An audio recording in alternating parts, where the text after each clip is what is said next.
Bruce Lee marshal ആർട്സിൻ്റെയും ഫിറ്റ്നസിൻ്റെയും രാജകുമാരൻ.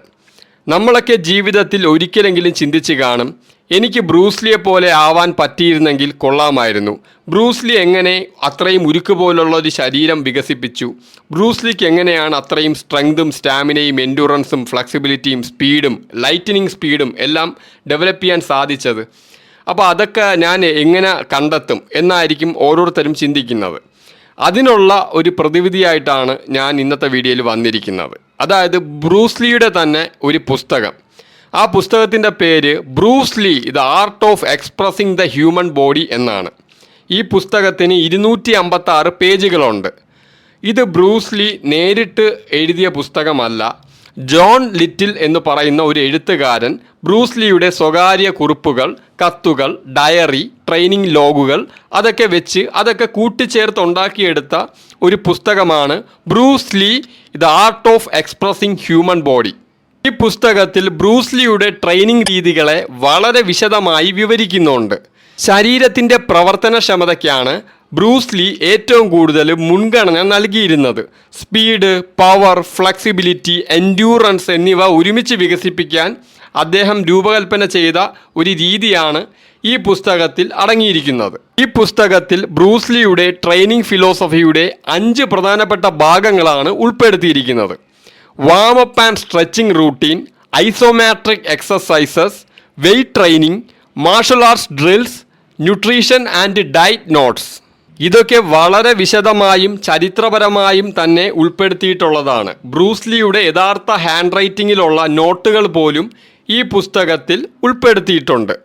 Fitness പ്രേമികൾക്കും martial arts പ്രേമികൾക്കും വളരെ പ്രചോദനം നൽകുന്ന, അറിവ് നൽകുന്ന ഒരു പുസ്തകം തന്നെയാണ് ഇത്. കഴിഞ്ഞ ദിവസം നമ്മൾ അനറ്റോലിയുടെ വീഡിയോ ചെയ്തല്ലോ.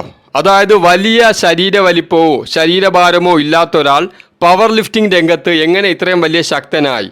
അതിനോട് ഏകദേശം ചേർന്ന് നിൽക്കുന്നത് തന്നെയാണ് ബ്രൂസ് ലീയുടെ കാര്യവും. ബ്രൂസ് ലീക്കും എനിക്കും വ്യക്തിപരമായിട്ട് ഒരേ ഉയരമാണ്, അതായത് 5'7", 173 സെൻറ്റിമീറ്റർ.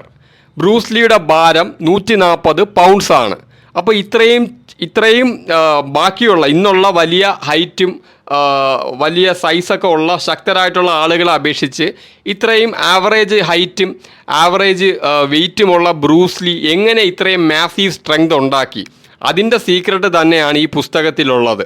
കഴിഞ്ഞ ദിവസം അനറ്റോലിയുടെ കാര്യത്തിൽ ഞാനൊരു കാര്യം പറഞ്ഞിരുന്നു. ശക്തിയുടെ 50% വരുന്നത് ന്യൂറൽ എഫിഷ്യൻസിയിൽ നിന്നാണ്. ഈ പുസ്തകത്തിൽ ന്യൂറൽ എഫിഷ്യൻസിയുടെ ഒരു സൈഡിനെ കുറിച്ചും പറയുന്നില്ല. ഈ പുസ്തകത്തിൽ നമ്മുടെ വർക്കൗട്ടിനെ കുറിച്ചും ഡയറ്റിനെ കുറിച്ചും ഉള്ള സീക്രട്ടുകളാണ് പറയുന്നത്. ബ്രൂസ് ലീ 1973 അന്തരിച്ചല്ലോ. ഈ പുസ്തകം പുറത്തിറങ്ങുന്നത് ബ്രൂസ് ലീയുടെ മരണത്തിന് ശേഷം, അതായത് 1998 ഈ ജോൺ ലിറ്റിൽ ഈ പുസ്തകം പുറത്തിറക്കുന്നത്.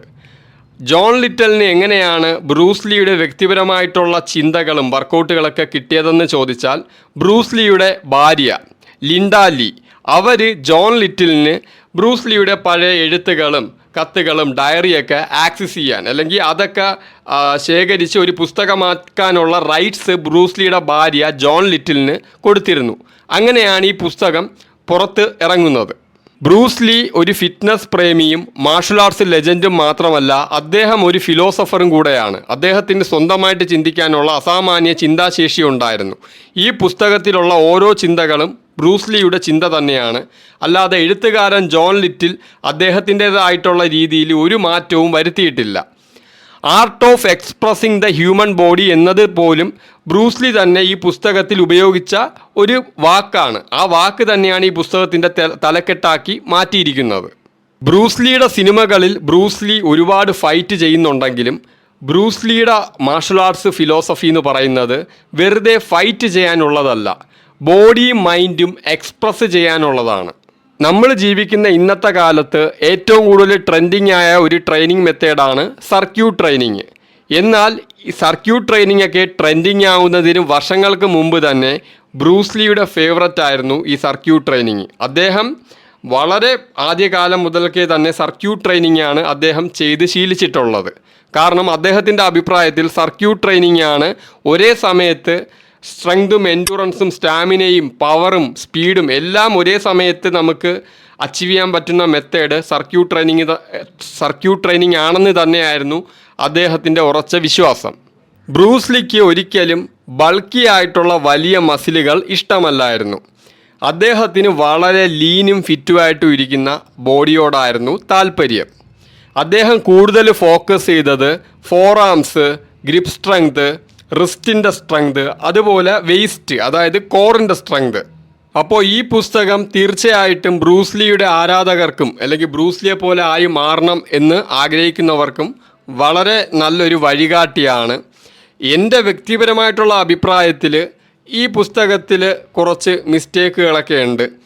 അതായത് ബ്രൂസ്ലിയുടെ കാലഘട്ടത്തിൽ ഇന്നുള്ള പോലെ ഫിറ്റ്നസ് നോളജൊന്നും വന്നിട്ടില്ലായിരുന്നു. അപ്പോൾ മോഡേൺ ഫിറ്റ്നസ് നോളജിനെ അപേക്ഷിച്ച് ഒരുപാട് തെറ്റുകൾ അദ്ദേഹത്തിൻ്റെ ട്രെയിനിങ് ഫിലോസഫിയിലുണ്ട്.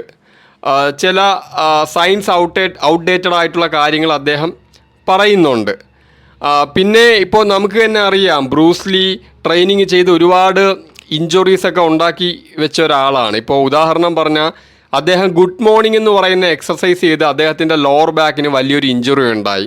അദ്ദേഹം മരണപ്പെടുന്നത് വരെ അദ്ദേഹത്തിന് ആ ഇഞ്ചുറിയുടെ സൈഡ് എഫക്റ്റ് ഉണ്ടായിരുന്നു. അതായത് ആ ഇഞ്ചുറി പൂർണ്ണമായിട്ട് ഹീലായില്ലായിരുന്നു. അപ്പോൾ അത് ബ്രൂസ്ലിയുടെ ഒരു മിസ്റ്റേക്ക് തന്നെയാണല്ലോ. ബ്രൂസ്ലിയുടെ വലിയൊരു പിഴവിൽ നിന്നാണ് തീർച്ചയായിട്ടും അത്രയും വലിയൊരു ലോവർ ബാക്ക് ഇഞ്ചുറിയൊക്കെ അദ്ദേഹത്തിനുണ്ടായത്. ഈ പുസ്തകത്തെക്കുറിച്ച് നിങ്ങൾ കേട്ടിട്ടുണ്ടോ? അല്ലെങ്കിൽ ഈ പുസ്തകം നിങ്ങൾ വായിച്ചിട്ടുണ്ടോ? വായിച്ചിട്ടുണ്ടെങ്കിൽ നിങ്ങളുടെ അഭിപ്രായങ്ങൾ കമൻറ്റിൽ രേഖപ്പെടുത്തുക. ഈ വീഡിയോ നിങ്ങൾക്ക് ഹെൽപ്ഫുൾ ആയെങ്കിൽ ലൈക്ക് ചെയ്യുക, ഈ ചാനൽ സബ്സ്ക്രൈബ് ചെയ്യുക. അപ്പോൾ അടുത്ത വീഡിയോയിൽ കാണാം.